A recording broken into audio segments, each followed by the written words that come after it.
Frances Montressor Buchanan Allen Penniman, nicknamed Fanny, lived in the historic Allen House, located on the Winooski River in Burlington, Vermont, for approximately 7 years.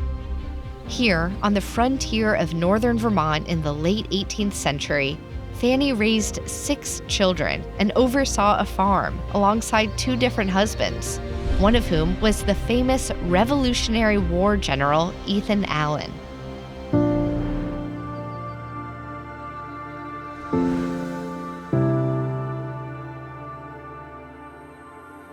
As a woman in late 18th century America, Fanny had to be versatile, creative, and persistent in advocating for herself in the face of a strongly patriarchal society. And her story is just one example of how women contributed to the founding of Vermont and the United States. Fanny was born in New York around the year 1760. Fanny was born to parents out of wedlock. And the traditional story goes that her father did not acknowledge her birth and that her mother died either giving birth to her or shortly thereafter.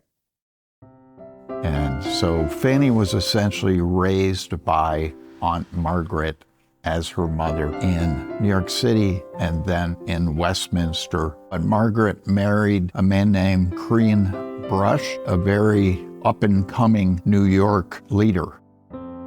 She grew up in a household that was very much a Tory household. Fanny's youth can be glimpsed through this portrait of her by an unknown artist, the only image of her that has survived to today. But she was very well educated, very privileged in her life, actually.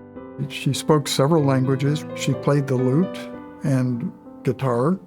And she had science instruments that she used to study botany. Fanny was around 15 years old when the Revolutionary War changed her family's fortunes. Their land in Vermont was confiscated because of their political leanings, and Fanny and her Aunt Margaret fled Vermont for the Loyalist refuge of New York City. Fanny's adoptive father, Crean Brush, fought for the British and was captured and imprisoned by the American military in 1776. A dramatic and successful escape from prison was followed by his death in New York City shortly afterwards. The difficulties of war were also felt by Fanny as a coming-of-age woman. Tradition tells us that Fanny was engaged as a young teenager, but her fiancé tragically drowned in the Hudson River before their wedding day. It is thought that she married a British soldier named Buchanan a couple of years later, who was killed in battle shortly after their marriage, leaving Fanny with a child who also, tragically, did not survive long. And so by the time the Revolutionary War is over, Fanny is, just barely in her young 20s. She's lost a fiancé, she's lost a husband, she's lost a child, and she's lost the father who raised her. And that's all after losing her actual birth parents as an infant. Fanny sought a fresh start. After the war ended, Fanny and her Aunt Margaret returned to Westminster, Vermont, and attempted to claim the land inheritance Crean Brush left them. But this proved to be a challenge, as the Vermont courts did not favor women, much less those related to British officers. Fanny needed to seek a strategic alliance if she were to make a living from her inheritance. One of her acquaintances, John Norton, later wrote in his diary about Fanny's predicament. He was starting to tease her about Ethan Allen, and he said, "Fanny, if you marry General Allen, you will be the queen of a new state." And she said, "Yes, if I marry the devil, I'll be the queen of hell." Fanny and Ethan apparently hit it off really well. They really clicked intellectually, and they had a playful manner between them. Fanny was a war widow, so she could have very much been looking for a husband, but in particular, she was landless and probably moneyless at this point.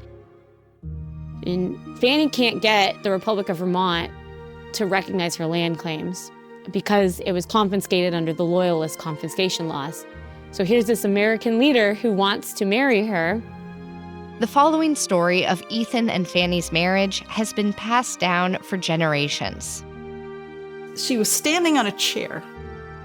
They were rearranging the china closet in their apartment, and she's standing on a chair when Ethan Allen comes in, and then he said, if we are to be married, now is the time, for I am on my way to Arlington.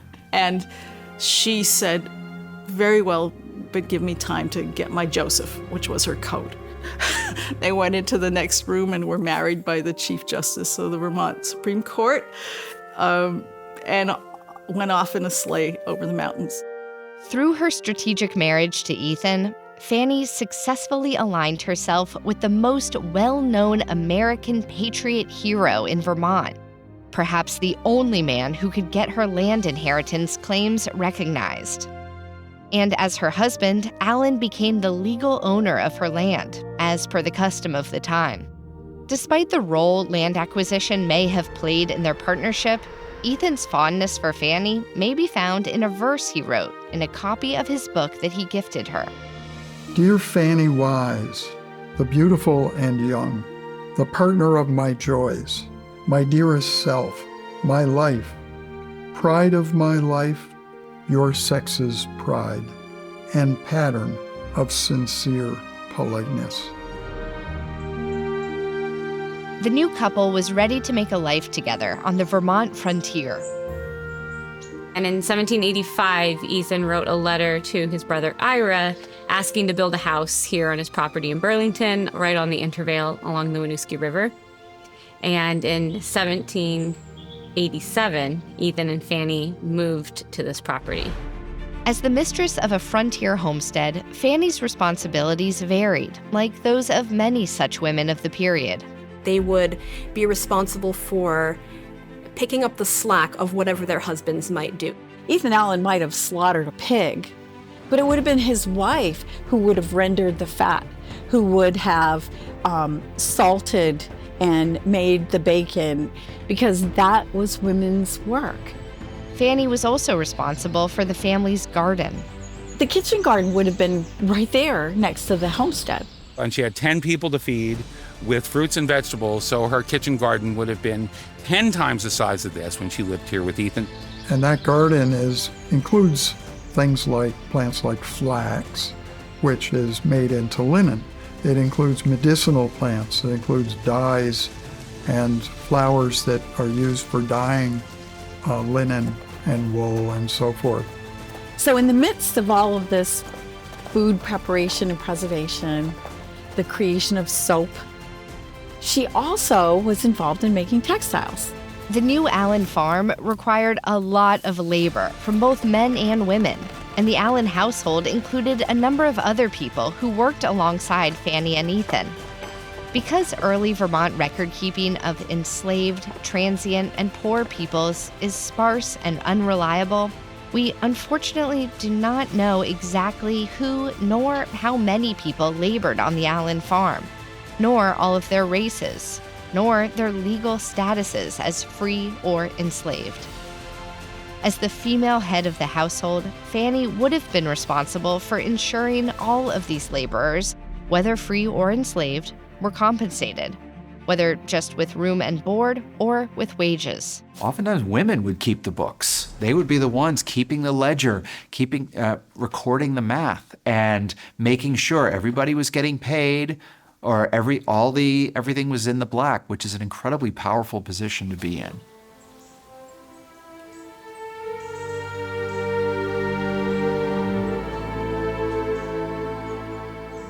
And then, only 5 years into her marriage, her husband suffers a stroke. She ends up a widow a second time when Ethan Allen dies. And the second time she's a widow, she's only 29.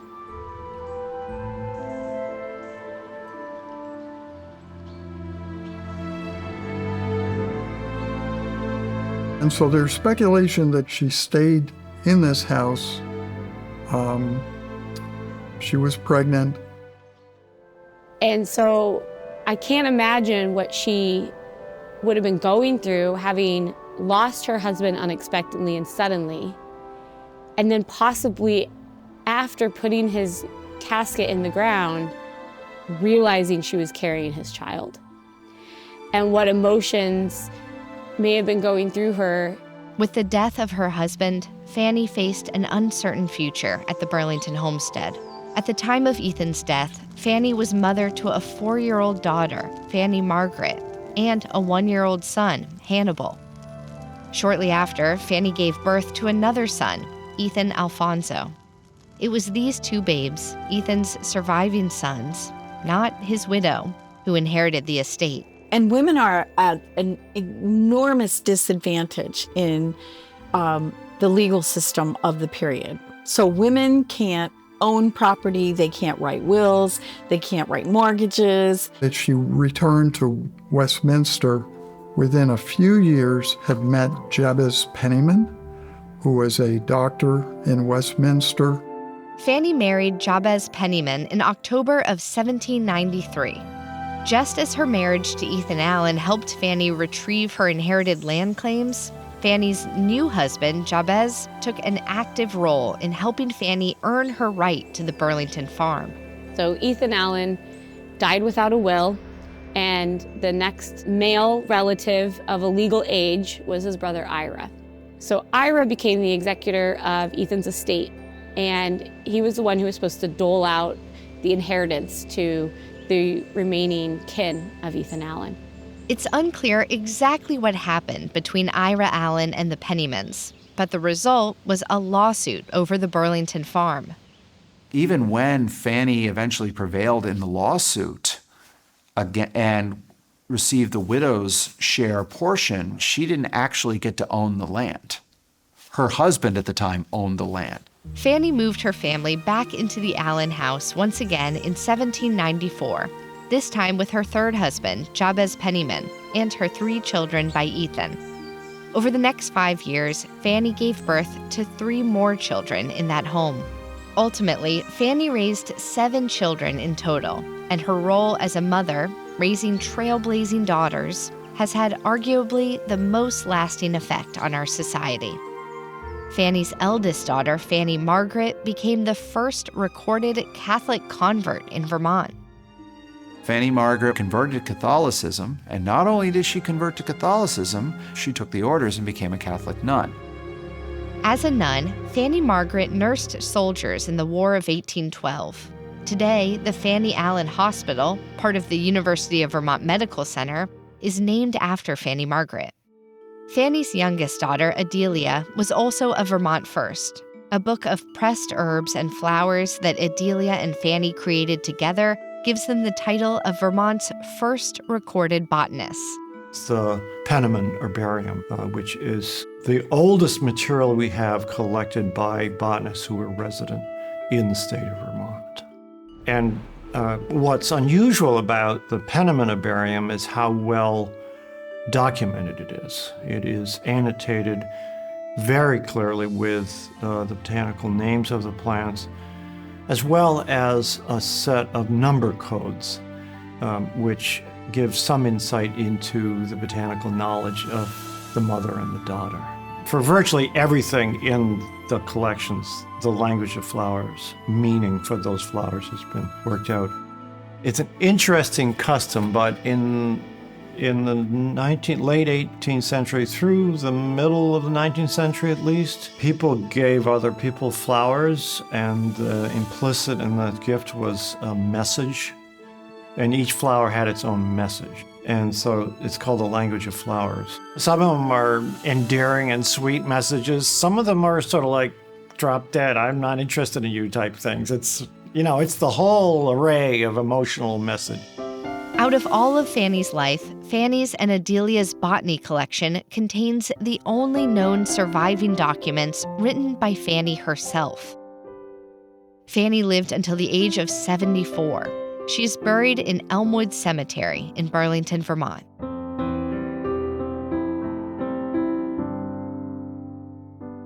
By all accounts of her personality, she was tough and persuasive and confident and intelligent and articulate. She doesn't sound like the type of personality who is just sitting back watching these things happen to the people around her. From an orphan born out of wedlock, to surviving war in a loyalist family, to seeking legal representation, power, and survival through strategic marriages, raising trailblazing daughters, and leaving a legacy of botanical studies of her own, Fanny's story speaks emphatically to the role women played in shaping the Vermont and America that we have today.